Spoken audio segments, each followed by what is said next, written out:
I know a lot of videos that have to do with something related to presets always ends up in some kind of a sales pitch or a commercial, but I wanted to preface this video by saying I don't sell presets. I've never sold presets, and I don't have any plans on selling presets in the future either. So there's no commercial here, no big sales pitch at the end of this video or anything like that. So the only thing in this video is 3 reasons to create your own Lightroom presets. And when I first got into photography, I was using Lightroom, and I bought into the whole preset market and spent a few $100s on multiple different bundles of presets, and none of which actually ever looked good on any of my photos. And I think preset marketing, I think people market their presets very well. They show you photos that the presets look very good on, and you can, at least I bought into the whole, I can instantly download these presets and I can instantly import them in that Lightroom and instantly apply them to my photos and make them look great. And all this instant gratification had me hooked. I went all in and spent a few $100s on multiple different bundles, and like I said, none of them really materialized. And I did that, and I tried to make them work for like the first year, and eventually got so frustrated I just quit using them altogether. Until about a year ago, when my outlook and thought process related to presets has changed. I originally thought about presets as kind of an outlandish, over-the-top way of editing your photos, real quick way. But the way I look at them now is a little bit different, and that's really the topic of this week's video. And the first reason that I think everyone should create their own version, their own Lightroom presets, is to help with their overall workflow efficiencies for Lightroom. And what I mean by that is, and here's an example. So this is an image from West Virginia a couple months ago. And what I would always do is whenever I would import an image, this is raw, straight out of camera, no edits, I always found myself applying the same couple edits to start. I would always come to lens corrections. I would hit remove chromatic aberration, enable profile corrections. I would come down to effects. I would add a slight vignette. I would always come up to vibrance, boost the vibrance a little bit, bring down the saturation some.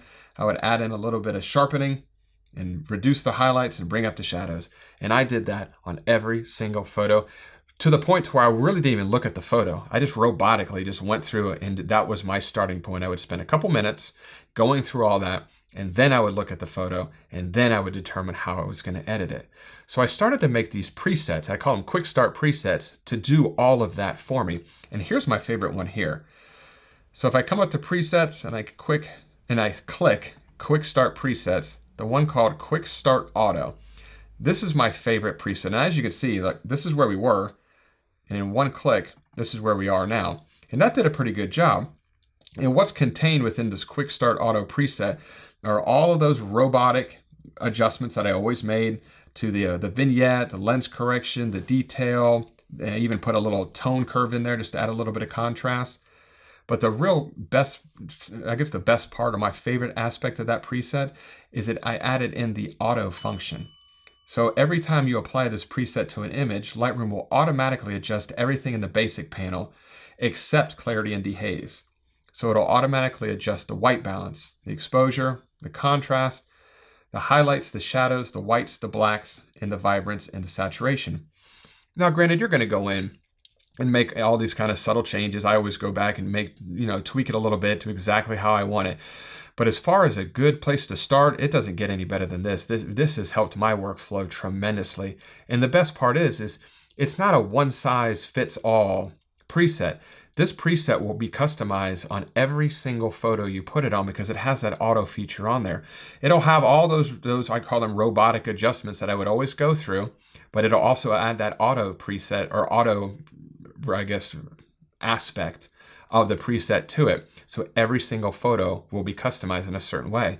And that has been absolutely tremendous. If you're not doing any kind of, if you're not creating or using any kind of preset like that, I would definitely recommend creating a preset that mirrors your workflow when you start off. I'm pretty confident that we all have those kind of mundane robotic steps we all go through before we really start to edit the photo. So creating that type of a preset has been tremendous for my overall efficiency. And I even took it a step farther and created let me pull up the tone curve so you can see here.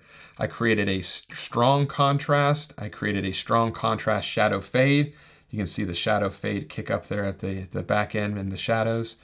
I also created a medium contrast shadow fade. All different types of edits that I always use in the very beginning of a photo edit. And it just saves me so much time. And if you're not familiar with how to create these, I'll show you real quick how to do it. Let's say that, let me go back to Quick Start Auto. Let's say that we want to create this exact same preset, but we want to add maybe a clarity boost. So we'll bring the clarity up to 20. And I'm going to come over here to presets. And I'm going to hit this little plus sign. I'm going to hit create preset. And I want to make sure that Mark Denney Quick Start Presets is the group. You can create as many groups as you want, but this is the group I want this preset to go into. And let's name this Quick Start Auto Clarity. And what we want to do is make sure that everything is selected. So all of these are selected. Transform, effects, split toning, all the filters, noise reduction, sharpening, dehaze, clarity, and tone curve, because we ultimately want to create we want everything to be part of this preset. And I'm going to hit create. Now let's reset this. And I'm going to come back here and you can see the preset that we just created, Quick Start Auto Clarity. And I'm going to come up here and I'm going to hit it and boom.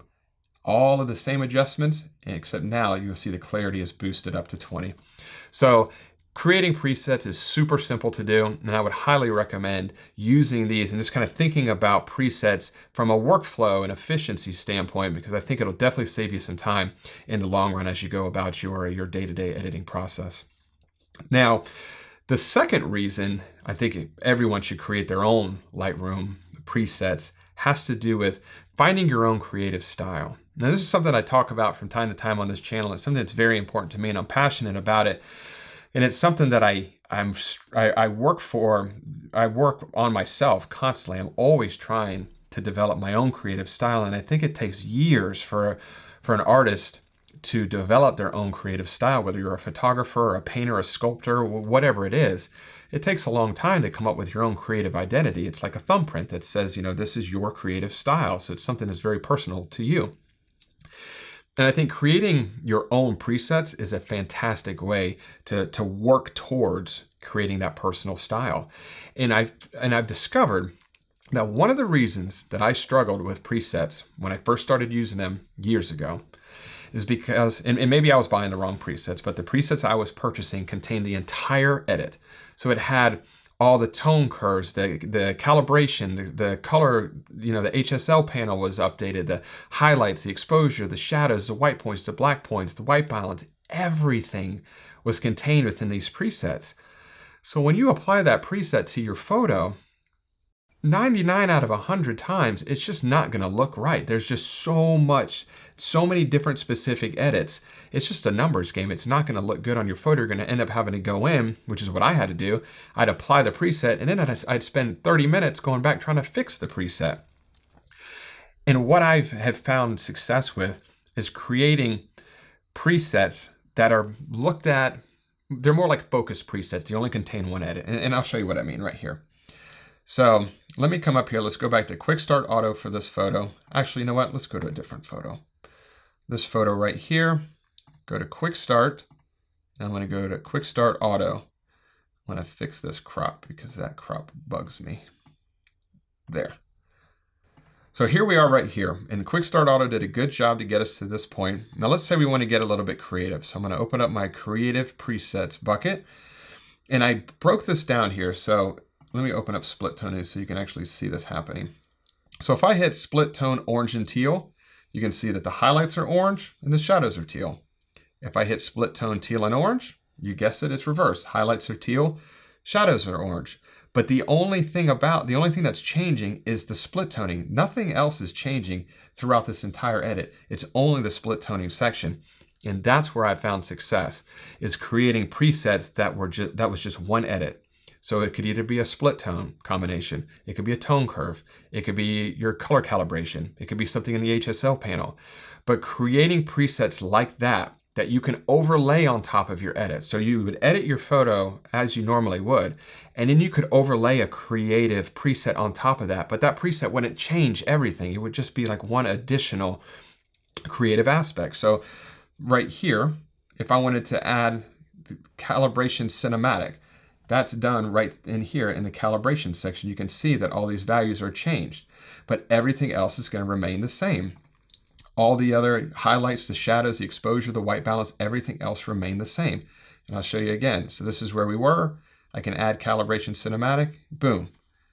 I can undo that. I can come back and go to just cinematic. And the only thing that's changing is the information that is the one single edit to that specific preset. And that is really the only way that I've ever found success using a preset, is when you actually just look at it as an add-on feature and not a global edit that's going to change everything. So that was definitely a big kind of an aha moment for me, is when I realized that, and I started to make individual presets for my personal taste, but that were just more focused. And as you can see right here, I have edits that are just for split toning combinations, just for the tone curve. I have other presets that just focus on the calibration.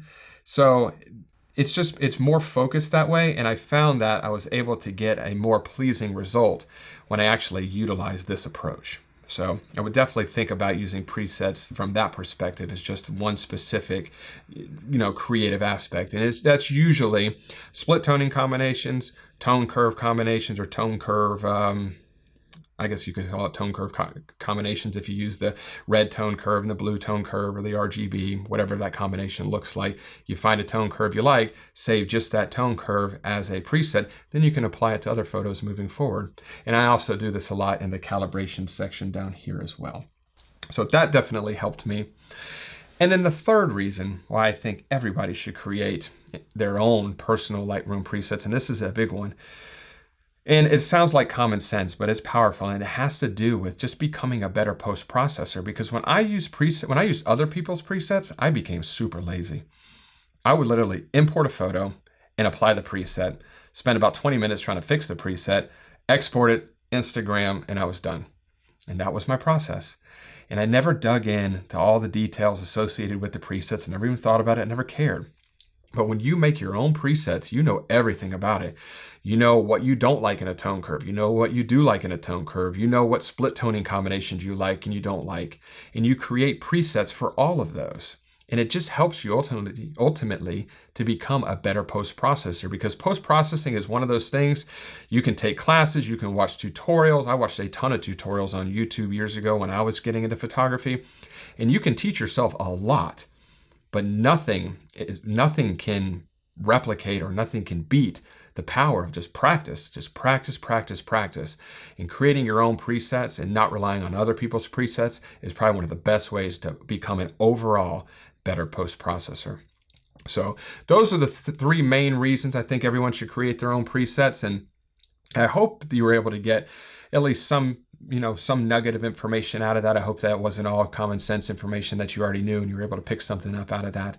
And as always, I definitely appreciate you watching this week's video. Any questions that you have, leave them in the comment section below, and I guarantee I will get back in touch with you. And if you enjoyed the video, if you could give it a thumbs up, definitely helps the channel out, lets me know that the content is moving in the right direction. So I would greatly appreciate that as well. And like I mentioned, thanks for watching this week's video, and I'll see you next week. Bye.